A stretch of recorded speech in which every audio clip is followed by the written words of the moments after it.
Oh yeah, gotta love those bebops. One of these days, no, this is kind of a teaser for everyone, and even you, Erica. I haven't even shared this with you, but we might be getting some customized intro music. Oh, Oh yeah, what? two cyber chicks stepping up their game into Oh season yeah. 6. So it'll be awesome. Oh my God. Welcome everyone to Two Cyber Chicks. We are so thrilled that you're here. If you don't know us, I am Jax and that is Erika. I did it right this time. That's her. Yeah. That's Erika. Me Amazing over here. Erika. Today we're going to be talking about a really hot topic. It's all over the news. It won't be going away for a while. If anything, it's going to be more prevalent in our space, and it's all around AI. But more so, like right now, we're in this world where AI is blurring the lines. It's really creating difference between knowing what real and what fake is. We really can't tell. And then trusting is really becoming a commodity of trusting what you see on the internet. So with mass adoption of AI, I don't think this is going to go away, Erica. I think this is going to become a prevalent problem. Soon you won't be able to distinguish between real people and fake generated profiles. And that could be used for fraud and really could impact you. So we're going to be talking about this very topic today, and we're going to be discussing it with the co-founder and the CEO of BrightSide AI, Andrey S, who has a mission to counteract the misuse of AI by the dark side and empower organizations to navigate the new digital reality with confidence. We're going to be talking about their platform.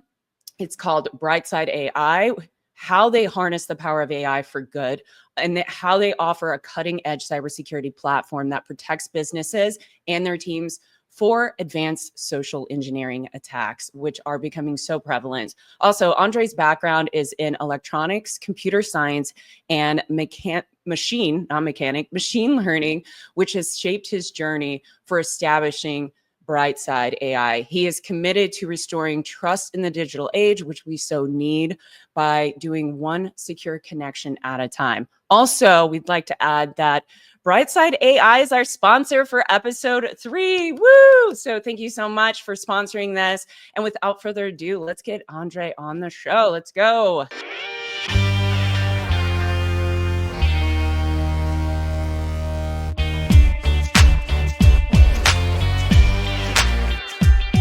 Hello. What's up, Hi. Andrey?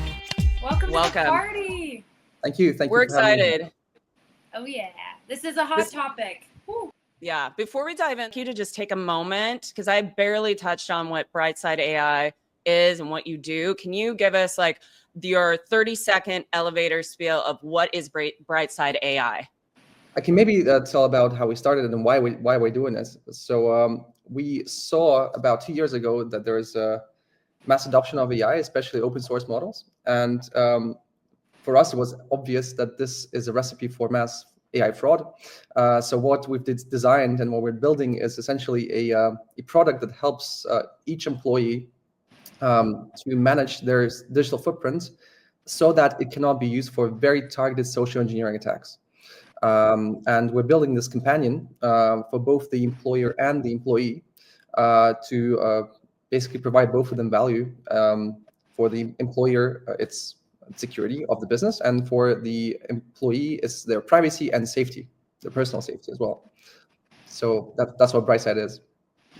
So when I think of when I think of AI, I just hear the news, I hear excitement, I hear fear. I feel like it's just such a mixed bag of emotions. I see employees that are already using it to like write emails, even images. Like I just came back from a work conference and we were all laughing because most of the images are like AI generated. We've even seen it in videos. But when it comes to like communication and even I think of email phishing. I think phishing has been a very common threat that we've been hearing about in the space for what seems like forever. And it's come a long way. Email phishing was very obvious spam back in the day, riddled with typos, right? It didn't contain too many nuggets of targeted information. But now with generative AI, like raising the level for the sophistication of the attacks, now they do seem like, man, pause for question. Is this real? Is this an email that I should be responding to? We're at a pivotal moment because it's like the evolution of phishing. And like what is the biggest reason that this industry isn't prepared for the leap of this evolution? Yeah, sure. So maybe we can start with how phishing and basically any social engineering is very similar to marketing or advertising. Keyword being ROI, right? Whenever you're launching a marketing campaign, you want it to be as targeted and as have as high of a conversion rate as possible, and that's what every company running ads optimizes for.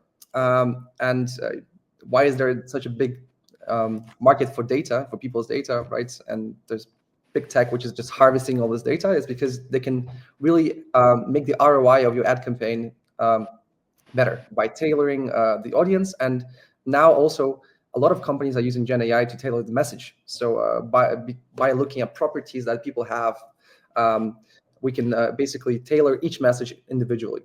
When you think about social engineering or phishing, for that matter, it's very similar. A hacker is trying to manipulate you into performing an action, such as clicking a link or sharing some information, in order to get inside the system.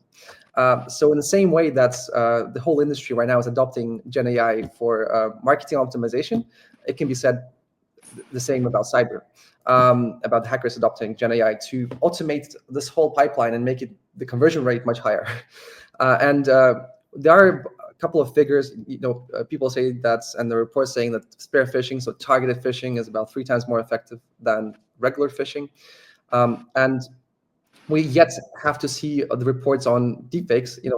How much more efficient is attack going to be if I'm a real right now, for instance, right? If I'm talking to you, this is still to be discovered, but I'm guessing multiple times more efficient and more effective.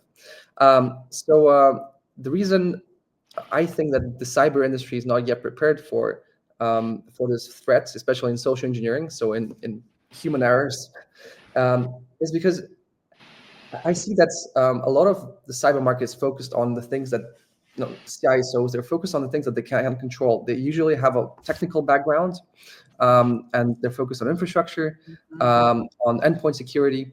And the human factor was always kind of left behind as this very vague thing which you can't really control. So you would just do some trainings, and you would call it a day. It's clearly becoming not enough, but there's no tool to actually work with this human risk, because humans are complex. Humans are weird. We make a lot of mistakes. There's a lot of cognitive biases that security people do not want to deal with.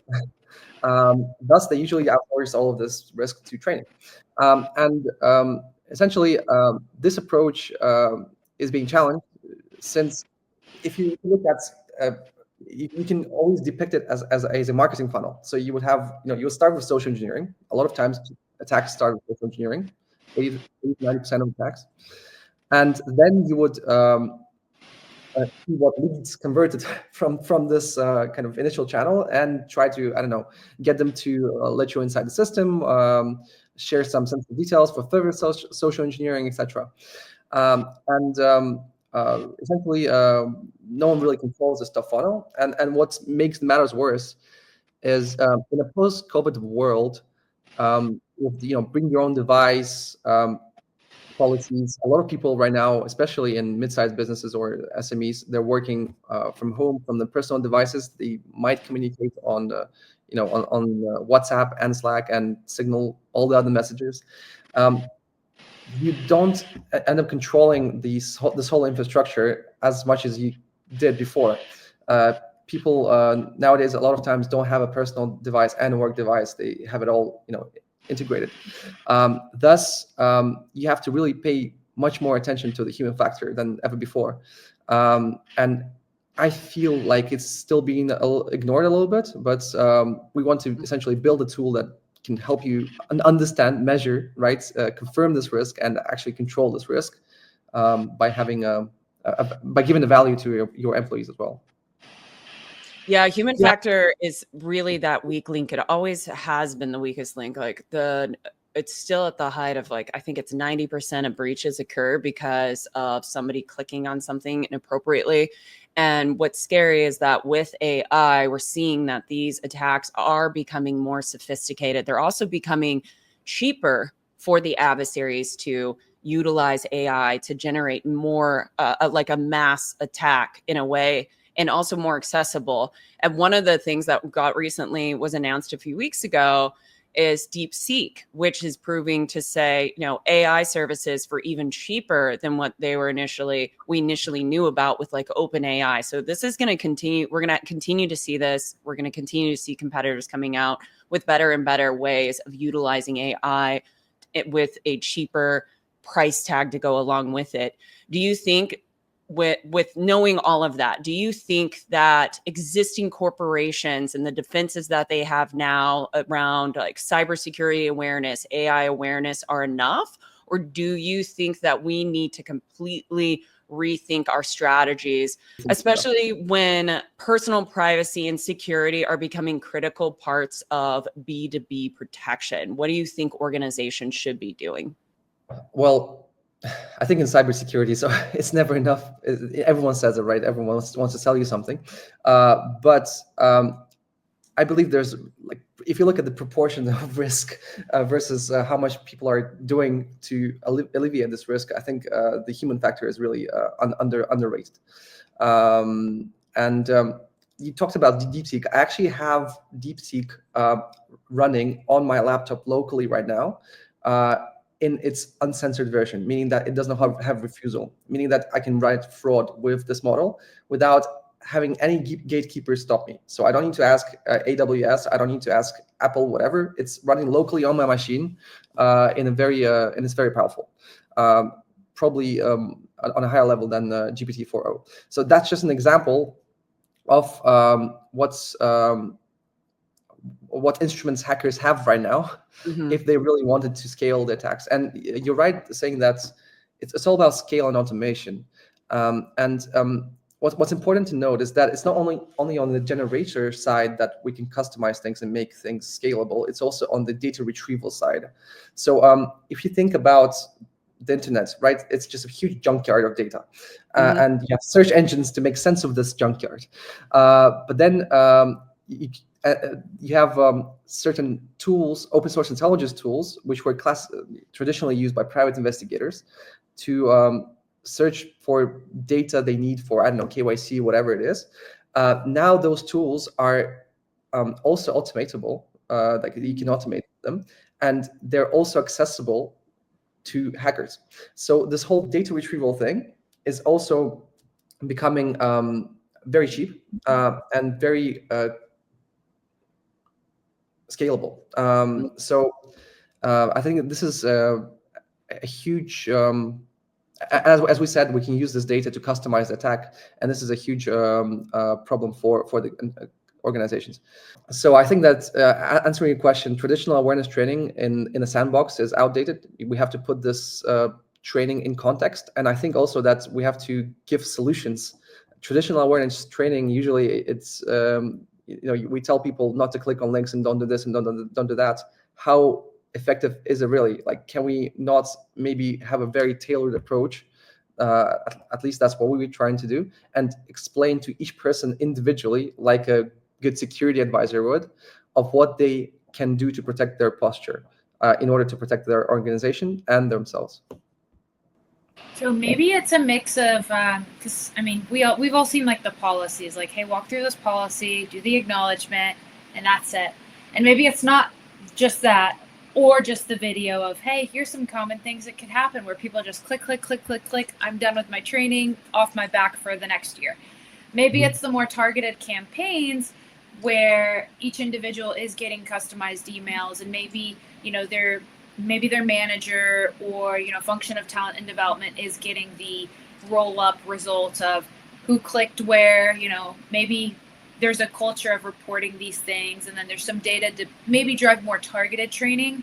And I think there is a requirement, I think, for CTOs to look at what's permissible in their environment as well.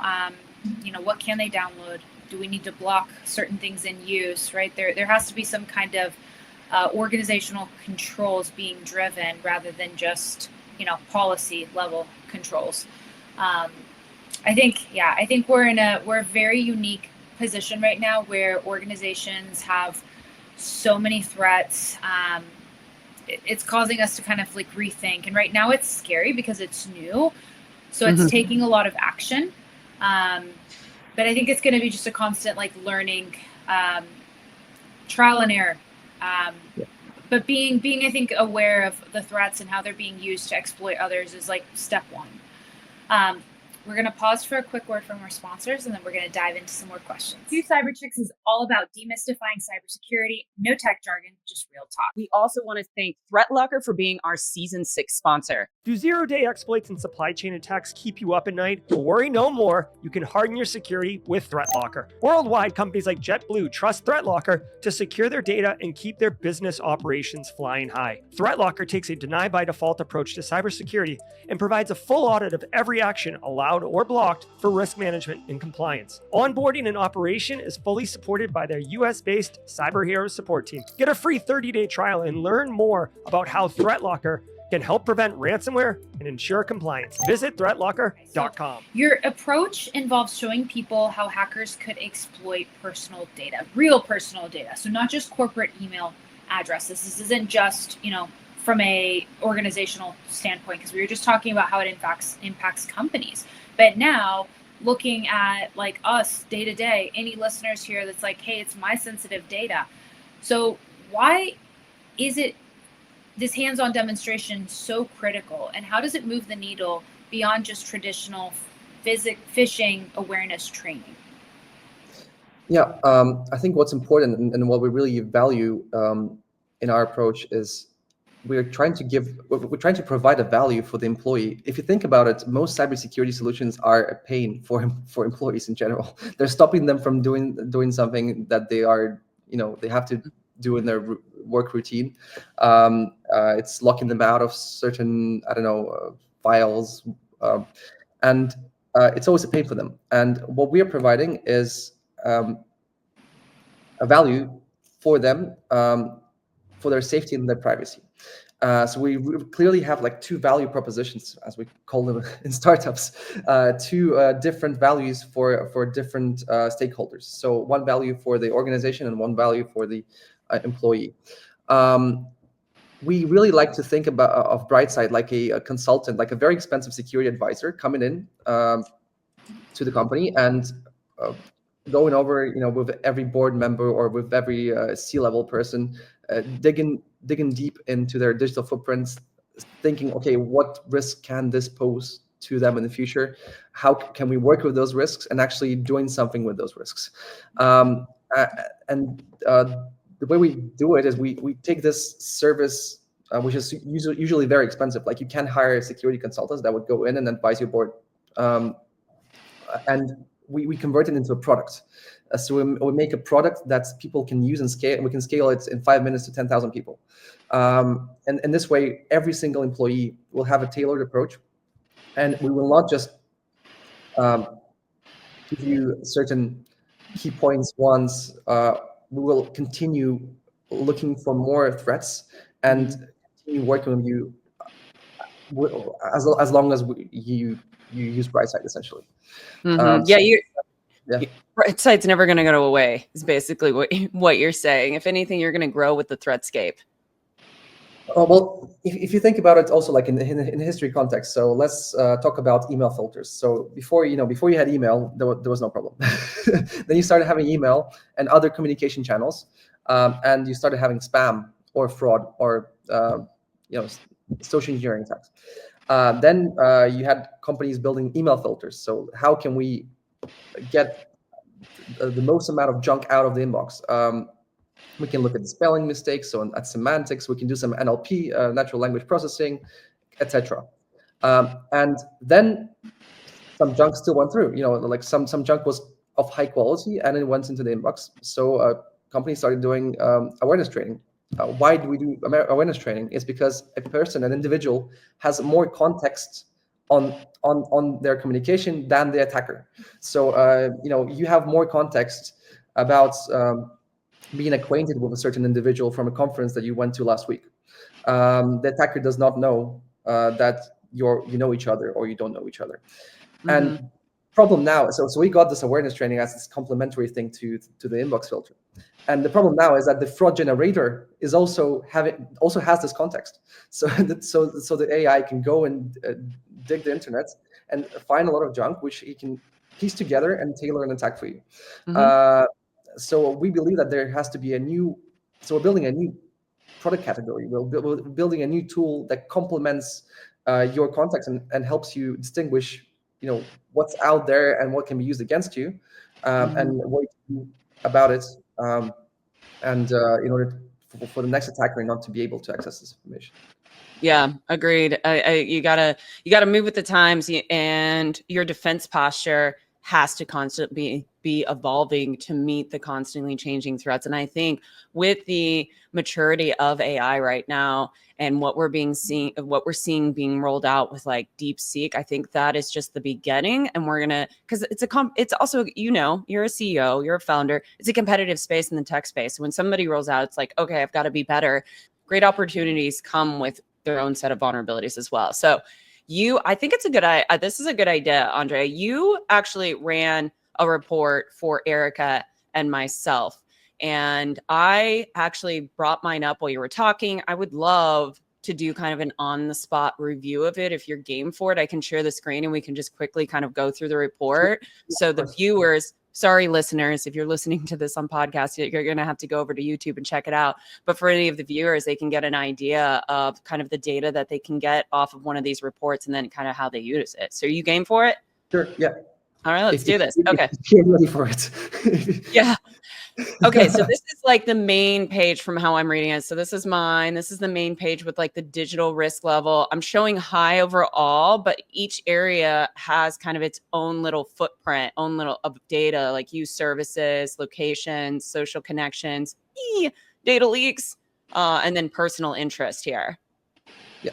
So we call this a data map, and essentially, what it is we've built this AI private investigator, which takes your work email and your name, and that's the only thing that we use to find all this information. So some widely available information that you would have on your business card, we plug it into our AI engine, and in about 5 minutes, that's what we find. For each person as individual, depending on your data exposure. Some people can have a lot of data on them. Some people can have very little data on them. But essentially, we categorize those data points in 6 different categories, and we evaluate the risk. So we look at how much data can be actually used for an attack. For example, if we know your personal interests and if we know the people you work with the most, we can launch an attack that impersonates that person with the interest that you have on your social media. So this took 5 minutes. This took 5 minutes. Yeah. Yeah, this takes 5 minutes. Oh my gosh. So that's our area of expertise, is basically making an AI private investigator.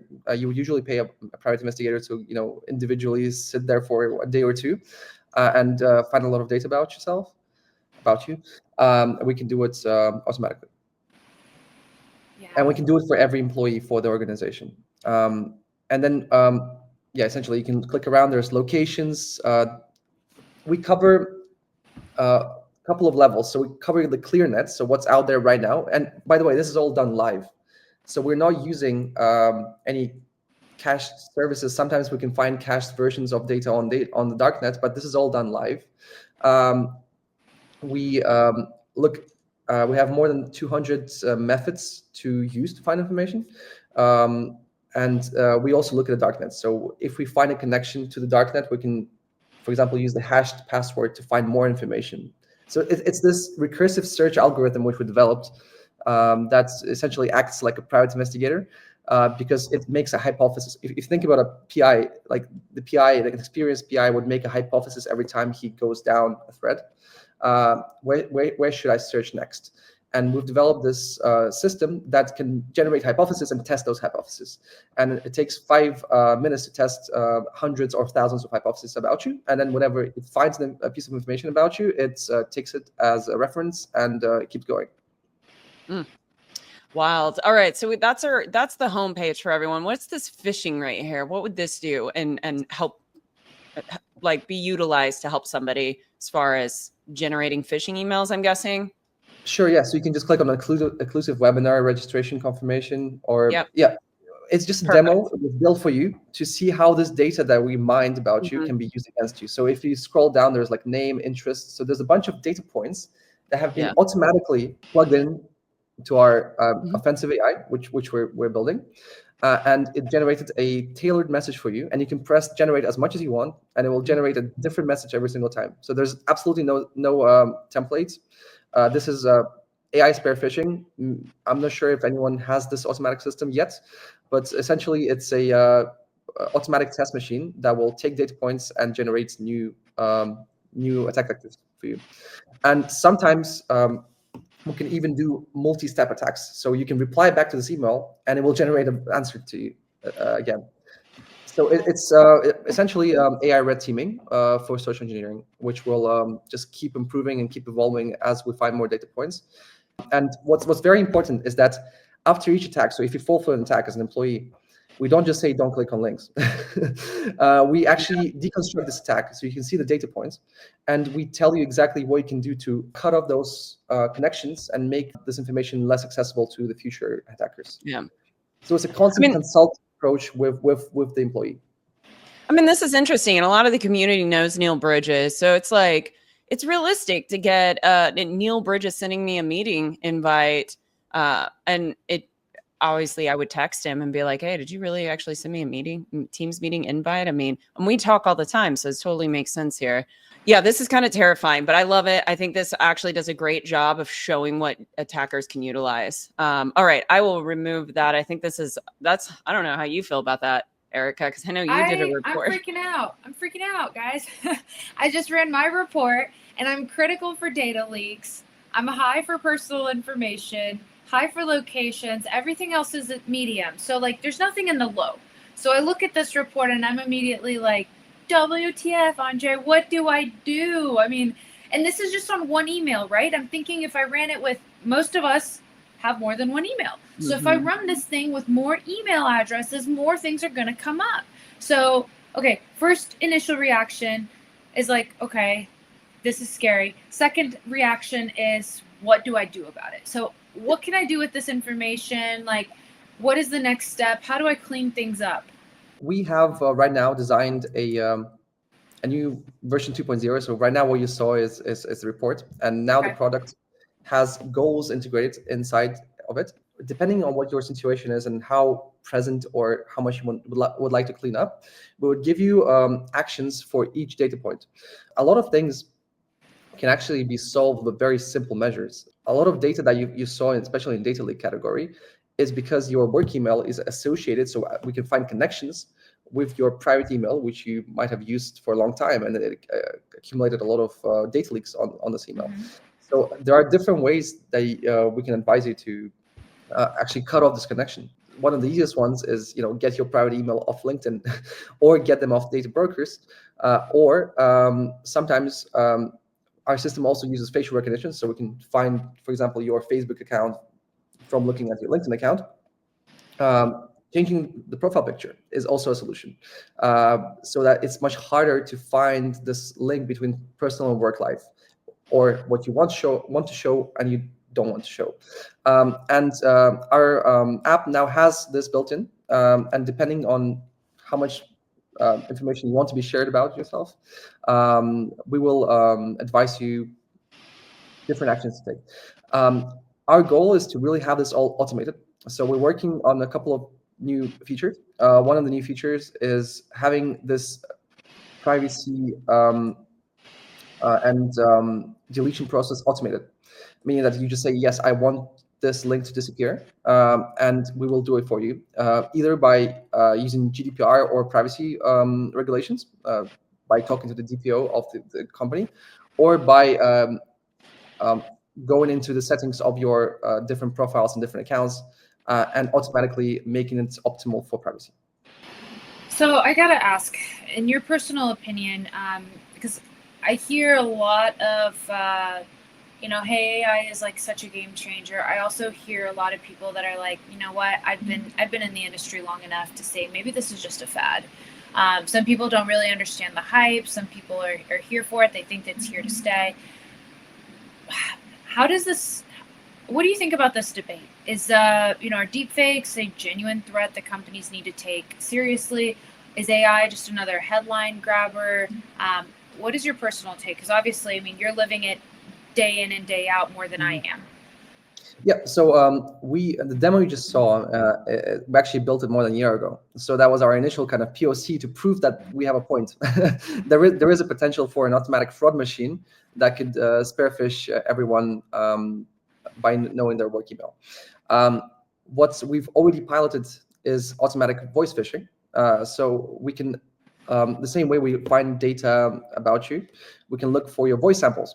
So can we find voice samples online? How many of those voice samples can be actually used to clone your voice? And what's the probability of that? And so far, in our tests, we have our voice fraudster talking for about 2 minutes until we can actually steer it away from the context of the attack. So, meaning that we can already make a successful voice attack for that will last for 2 minutes, and the person will generally not be able to tell that this is an attack. Either their CEO calling them or their direct manager, etc. We are working on automatic deepfakes as well. So can we look for, maybe you just being at the conference, or a good example of you guys, you have a podcast, so there's a lot of video content that can be used to clone your face. Too much. Yeah, exactly. And if you imagine an organization of 10,000 people, right? There's absolutely no way for the security personnel to quantify what is the risk for different departments. I think for marketing department, for example, it will be higher, right? For technical department, there is a chance that it's going to be lower. To quantify this risk and to work with it. And I think that AI is, I don't really like this buzzword, but it's a tool. It's a tool for that helps organizations automate certain processes, make them faster, and not needing so much supervision. And I think that's, of course, it's a big threat for faking communication, for frauding. As I said before, the difference between a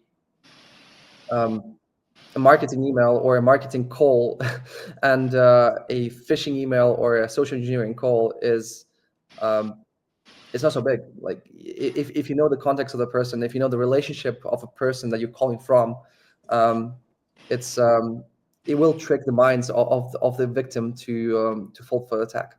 And we have already seen some deepfake attacks. We still yet have to see when those attacks will become adopted in the masses of the hackers, right?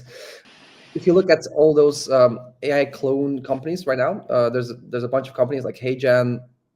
For video, there's a very good company called 11 Labs that is very good at synthesizing voice, so text-to-voice models. A lot of their applications are in the area of customer support, marketing calls.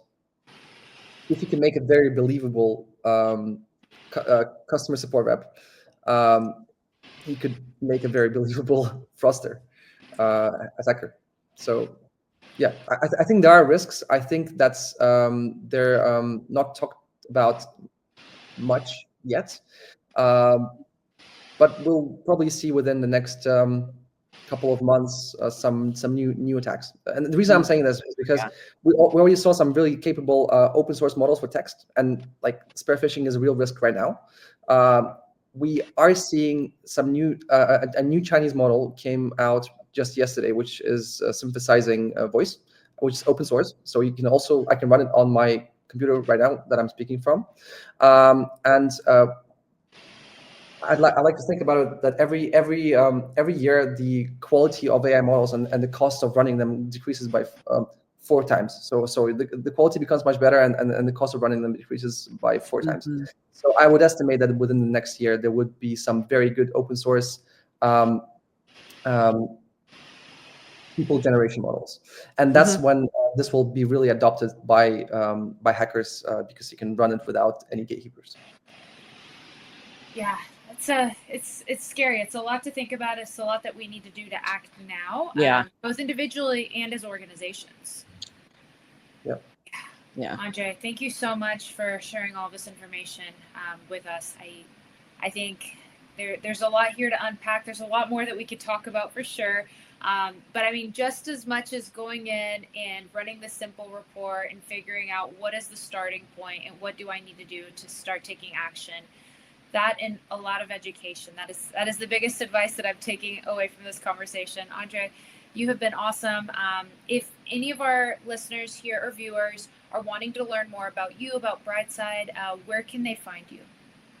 Yeah, so you can message us at hello@brside.com. So brside.com. You can find me on LinkedIn.